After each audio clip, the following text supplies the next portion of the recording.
Hi, everybody. This is Michelle Hill, your legacy builder at Winning Proof, and I am here with another Winning Proof Unscripted. Today, I have a very special guest, Leigh Steinberg. Leigh and I have been connected on social media for several years, and finally, I'm really excited to be able to talk to him today. And I'm going to read his bio before I say hello, so I get everything right. Leigh Steinberg, premier sports agent, entrepreneur, best-selling author, and chairman of Leigh Steinberg Sports and Entertainment Holdings, is best known for his work building athletes into standalone brands. He is often credited as the real-life inspiration for the Oscar-winning film Jerry Maguire. Leigh has represented many of the most successful athletes and coaches in football, basketball, baseball, hockey, boxing, and golf, including the #1 overall pick in the NFL draft for an unprecedented 8 times, in conjunction with 64 total first-round picks. With an unrivaled history of record-setting contracts, Leigh has secured over $4 billion for his 300-plus pro athlete clients and directed more than $800 million to various charities around the world. Over the course of his career, Leigh has been featured on numerous national television programs, including 60 Minutes, Larry King Live, The Today Show, Lifestyles of the Rich and Famous, and many more. He has been profiled in a host of magazines, including Business Week, Sports Illustrated, ESPN the Magazine, People, Forbes, Playboy, GQ, and FHM. He currently resides in Newport Beach, California. So welcome, Leigh. Thank you for taking your time today. Thank you. If anyone's still awake after you read my bio, then we'll have a good discussion. And that was your short bio. You have a much longer one that has many more accomplishments on it. So I wanted to start with saying, I'm reading your book, The Agent. I think I'm on page 70, 80, something like that. And you say you were influenced by, to be an attorney, by watching Perry Mason and Judd for the Defense, 2 programs I know very well. What was it about those shows that drew you into law? So I was raised by a father who had 2 core values. One was treasure relationships, especially family. And the second was try to make a positive difference in the world and help people who can't help themselves. So I was hardwired to try to defend the downtrodden, and I saw attorneys doing that. I was thinking about civil rights and standing up for the little guy. And so I had an uncle who was a very prominent criminal attorney here in Southern California. And it looked like a chance to be an advocate for people who needed one. Okay, yeah. And you know, I have to say, when I'm working on Saturdays, I have Perry Mason on in the background all day long. So I understand that. So what, you've been in the industry for 40 plus years. You do not look, that age to be in this industry for 40 plus years. But what changes have you witnessed with the league and players through your 40 years as an agent? Well, the first revolution, Michelle, was television. And what happened is that the rights fees for every major sport became a loss leader. So a network like Fox could show NFL games on a Sunday, and then its promos would boost their Monday through Friday programming, because people for the first time could see what a Fox show looked like. And so from the time I began, we'll take football because it's football season, each team as their share of the national TV contract back when I started in 1975 got $2 million as their share. The competitive bidding meant many more shows, opinion shows, highlight shows, analysis, many more games shown. And the rights fees got to the point where each of those teams that made 2 million last year made 200 million. And that will, from just that one source alone.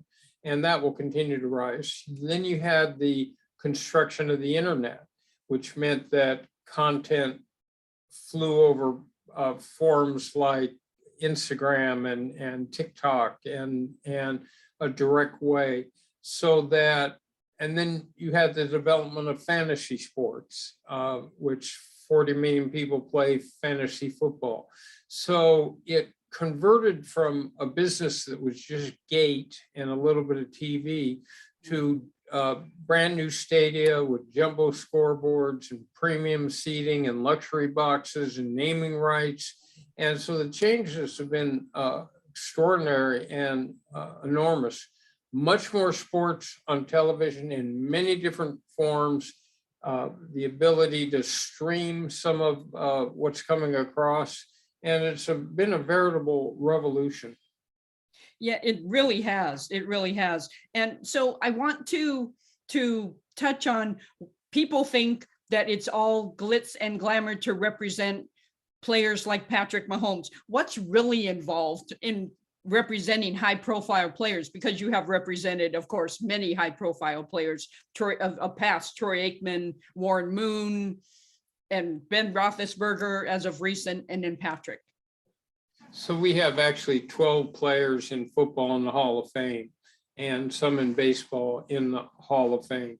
And I think the first and most critical skill is the ability to listen and draw out another human being.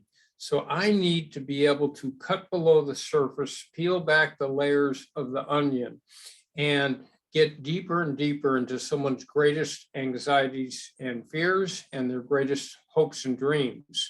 And if you can see the world the way that person is seeing it and bond at a deep emotional level, then you'll stay connected in that way. So instead of getting the surface responses, I need to know what the ultimate dreams are of that specific person as he or she defines them. And so the first key, I think, is listening skills, and it's having an intimate understanding of what makes each of our clients motivated and what will really fulfill them. Yeah, absolutely. And it requires a little more work than just standing back as a Jerry Maguire and looking at there's a whole lot of work involved in that, isn't there? Well, there is, and with each athlete, you want to make a plan, which starts with having them be a role model. So we ask each of our clients to go back to the high school community, set up a scholarship fund, or work with the church or Boys and Girls Club, go to the university community. Someone like Troy Aikman established a full scholarship at UCLA, or Steve Young at BYU, or Warren Moon at Washington, or Edgerrin James at Miami, and bond with those alums that can be mentors and stay part of that community. And then at the pro level, we ask each of them to put together a charitable foundation that has the leading business figures, political figures, and community leaders on a board to help execute a program. So that's work done putting the 175th single mother and her family into the first home they'll ever own by making the down payment and outfitting it.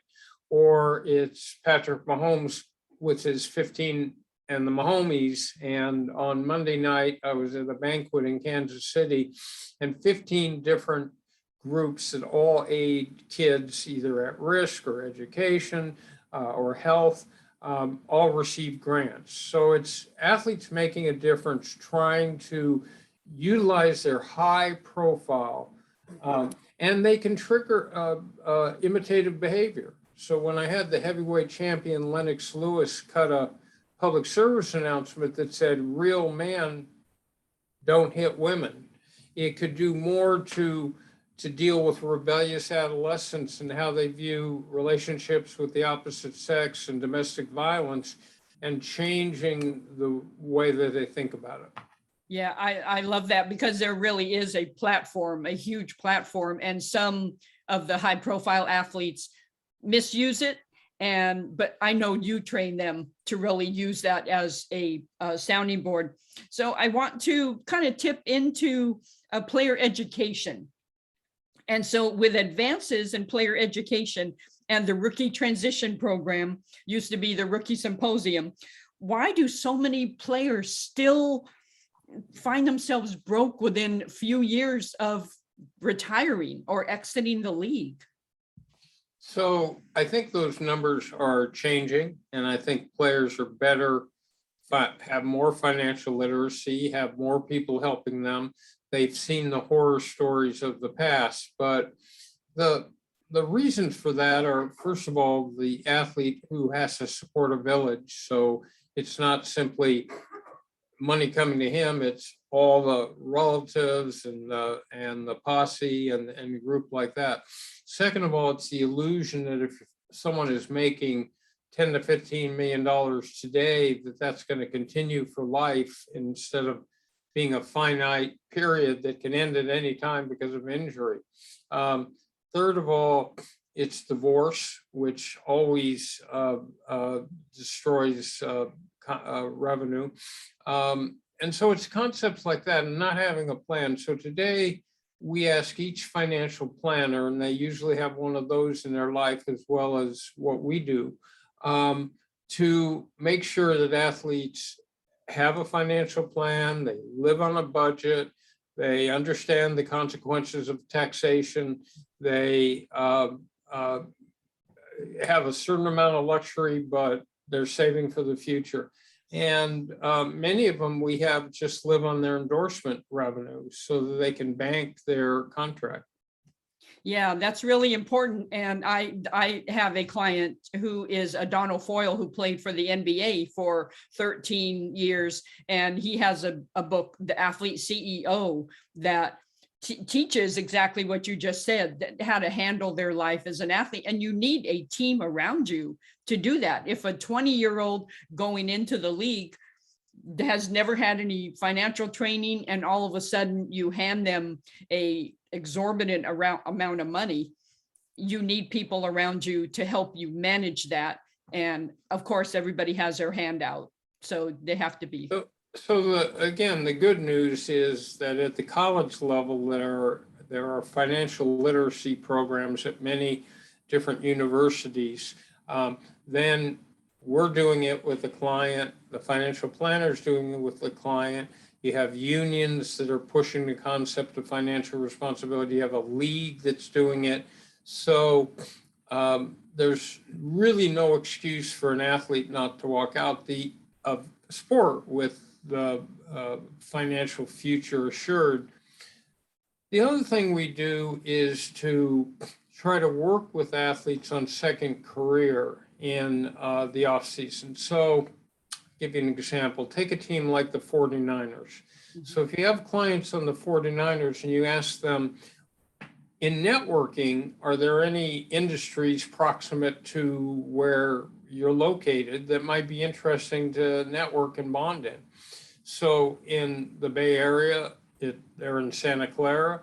So you have the venture capital community, you have the high tech community. So it's not by chance that a Brent Jones, a retired 49er, put together a $3 or $4 billion hedge fund, or that Steve Young is greatly involved with that.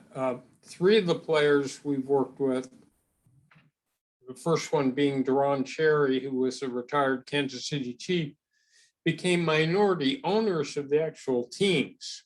So if you're using the time constructively throughout the career, then you've got someone who, like a Desmond Howard, goes ahead and becomes the host of College Game Day, where you have Troy Aikman or Steve Young or Del Johnston, who all are playing prominent roles in media. So whether it's coaching, ownership, the retired SAC leader, Bruce Smith, owns a big construction company back in Virginia Beach. So we're already planning from day one for what else is exciting in an athlete's life. My first question is, if football or baseball or basketball ended tomorrow, what other interests do you have? What other skill sets do you have? And can we network in a way where you walk up to a businessman at a banquet, you have a 5-minute discussion with him, you get his card, You write on the back that he was a middle-aged man with a boil on his nose who was into plastics. And now all of a sudden you have what you're in my generation we'd call a Rolodex filled with contacts. I'm from that Rolodex generation. I remember the twirly Rolodex. So I saw on your website that you just completed another Leigh Steinberg Agent Academy in November, on November 11th and 12th, just recently. So what's the best insight for those out there who are aspiring agents? What would you tell someone looking to become a sports agent? Well, first of all, I have made it a mission to train the next generation of ethical, principled sports professionals. And we do it in two ways. First is the Agent Academy, and they actually understand the real world economics of how to run a practice. And then we have specific exercises where the younger people have to recruit an athlete and his family. They have to negotiate a contract, either as a general manager or an agent. They have to set up a charitable foundation. They have to brand and market this athlete. They have to do damage control and crisis control for the athlete. So they get a full training. So if you go to steinbergsports.com, I think our next one will be in March. Then we have sports career conferences, and we have an hour on how to work in media, either as a writer or on-air talent or a producer, or any form like that. And then we have an hour on how to work in a front office for a league, a team, a conference, an athletic department, and we've got branding and marketing skills that we teach. So they actually have a chance to interact with professionals in the field. And we'll keep having those conferences until we've educated everyone and given a jump start to their career that is interested. Oh, I love that. I absolutely love that, because there's so many, the career of sports agent, the persona of sports agent, there's a lot of negative out there. The Bob Sugar from Jerry Maguire, there's a lot of negative stigma out there. So I'm really thankful and glad that you are bring the ethics. So you can be a sports agent and be completely ethical, handle your clients, and that's what you have done. And we teach people how to do an internal inventory of what is most critical to them, so they're anchored as they face the world. So how do you feel about short-term economic gain, long-term economic security, family considerations, geographical considerations, autonomy, the ability to control your time? How do you feel about having a high profile? How do you feel about all those considerations, so that instead of approaching life in an amorphous way, you have an internal understanding of what it is that will fulfill you in life and how to find that path. Oh, yeah, I love that. And I'm sure that your academies will be full for many years to come. So, and I want to ask you too, anybody who's had an illustrious career like yourself is bound to be criticized by someone somewhere. So how have you personally handled criticism throughout your career? Well, I think the first thing you need to do is see if it has merit, because I crave input from everyone, and none of us are perfect. So that, is there merit, and can that criticism point out a potential flaw or potential something you're not doing perfectly? And so first of all, you want to take a look at that. And then it's a realization that people who are not very happy in their own lives, who are not fulfilled, a certain percentage of them take enjoyment from the fall of the high and mighty. There's a fair amount of jealousy that goes into that. People that are older than you will mentor you. people younger than you will look up to be mentored. It's people your own age who are your competition because they, whatever it is that you might do, they wish they could do. Yeah, for sure, for sure. And we're the ones who are fortunate enough to have a mentor and be a mentor. That's a really nice circle. Yeah. So let's turn a corner and talk about your alcohol addiction and recovery. I am so excited that you post on social media so many years on the sunny side of the street. I always celebrate that with you. So at what point did you realize you had hit rock bottom and needed help to recover? So at a certain point, I was sitting on my father's bed, my deceased father, at our family home, because I had shut down our practice. I had moved out of my condo, and I'm sitting there, and my greatest thought is, where can I find more vodka? And I realized, I had an epiphany at that point that I had my dad's values. How was I living up to them? And then a sense of proportionality that I was unable to handle the fact that my father died of cancer. My two kids were diagnosed with retinitis pigmentosa, which is an eye disease, which ultimately leads to blindness. We lost a house to mold. I started to have problems in my marriage. So nothing in work ever destabilized me. I expect every day that we'll come in, and notwithstanding our best efforts and anticipation and planning, something is going to go awry. And you just have to be ready for that. But in my private life, I had the illusion that somehow I could stop my dad from dying of cancer. I could protect my kids. We could, and I felt like Gulliver on the beach, tethered down by Lilliputians with them sticking forks in them. But I had that epiphany that I'm not a starving peasant in Sudan. I don't have I don't have a last name Steinberg in Nazi Germany in the 30s. I'm not sick in any way other than self-induced. So I decided to work this 12-step program with a unique fellowship, and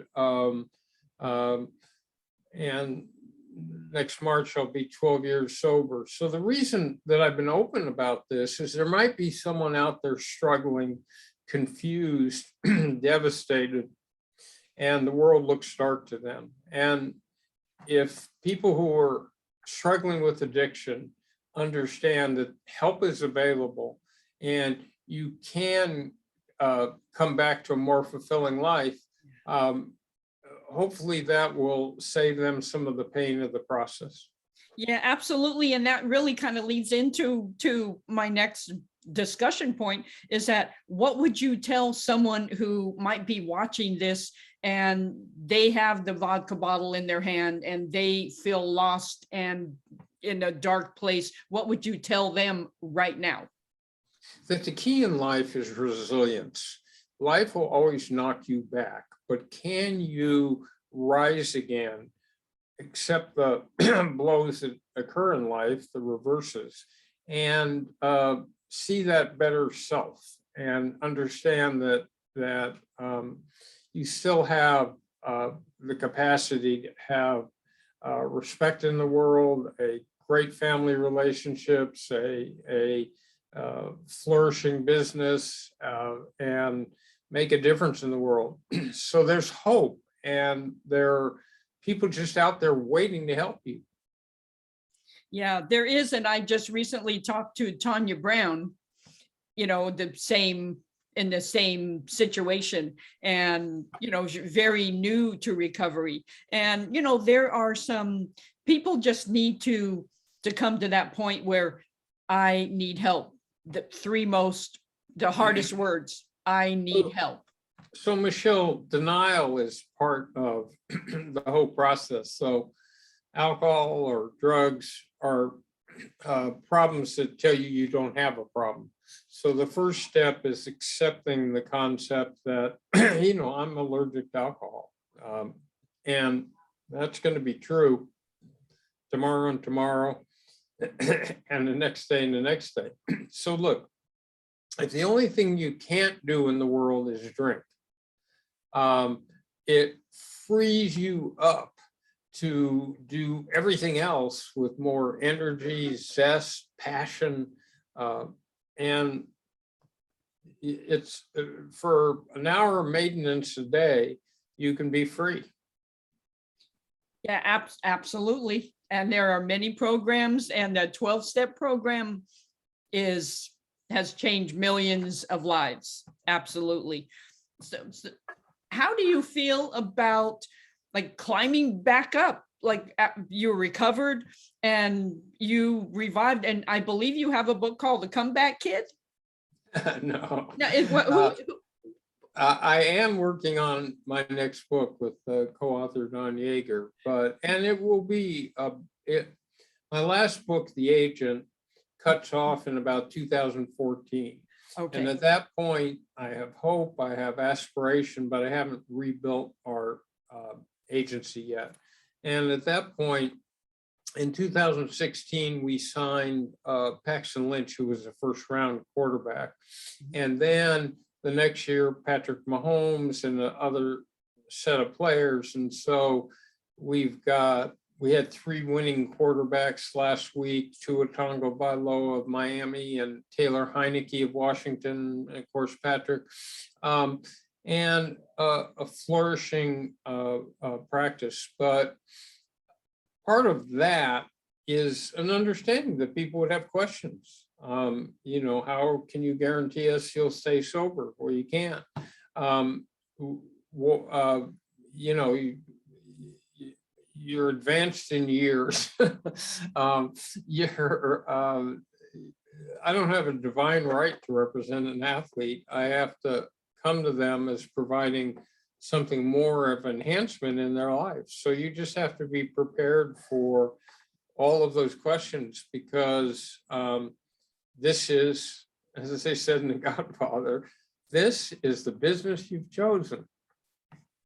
Yeah, absolutely, absolutely. And I think you are a comeback kid, even though you don't have a book titled that. Well, you just gave me an idea. Okay, there we go. So I have a couple more questions. What have you learned about yourself during your career? Again, those how to listen better, and how to put yourself in another person's heart and mind and see the world the way they see it. Because no matter whatever their actions are, if you don't understand why they're taking a position, you need to look at it from their perspective. So that's been critical. Again, resilience and optimism plays such an important role. So if there's a barn filled with defecation, I'm sure somehow underneath that all there's a pony there, right? So you have to be able to see, you know, a brighter world and that, and it's seeing life as a learning experience. So I read everything I can. I read books, I read magazines and newspapers, and listen to other people, because it's a journey where you're always trying to know more and behave better. Absolutely. And we never stop learning. And if we come to a place that we say, I've learned everything I need to learn, then you have a problem. Because there's always something to learn, always a personal lesson to gain from anything. And absolutely right. And that resilience, that'll get you through. And what I learned is what I was raised with, that at the end of life, what will matter is, were you a good father? Were you a good son? Were you a good brother or sister? Did you have close relationships and friendships? Where were you in a time of crisis where it might cost you something to be a friend to someone? Are you there in critical situations? And then what did you do to change the world for the better? And so whether it's domestic violence or sex trafficking or the environment or racism or bullying, we've been able to put together programs in all those areas that can change it. You know, Yeah. my dad used to look at me when I was young and he would say, when you are irritated by something in the world and think a change needs to be made, the tendency is to rely on the amorphous they or them. Older people will change this. Government will take care of something. And he would say, son, you could wait forever. The they that has responsibility to make it a better world is you. You are the they.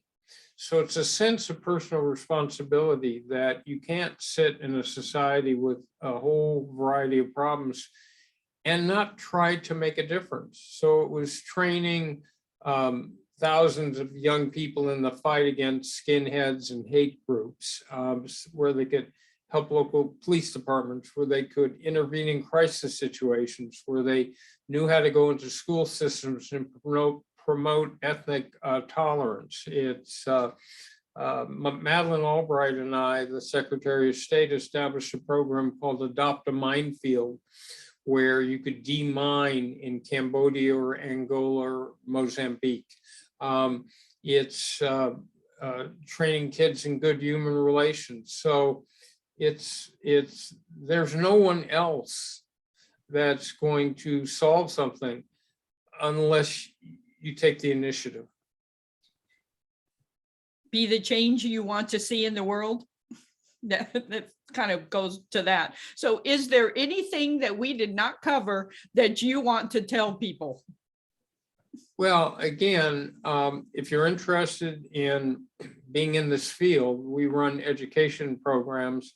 I wrote a book called The Agent. I wrote another one called Winning with Integrity, which is a primer on the negotiation process.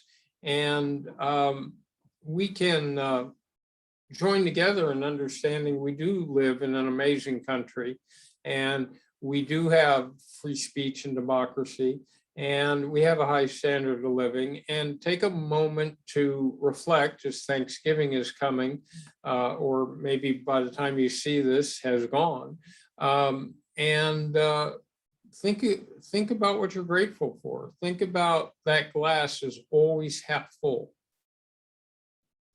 Absolutely. That's right. And thank God you have a glass. And how can people connect with you?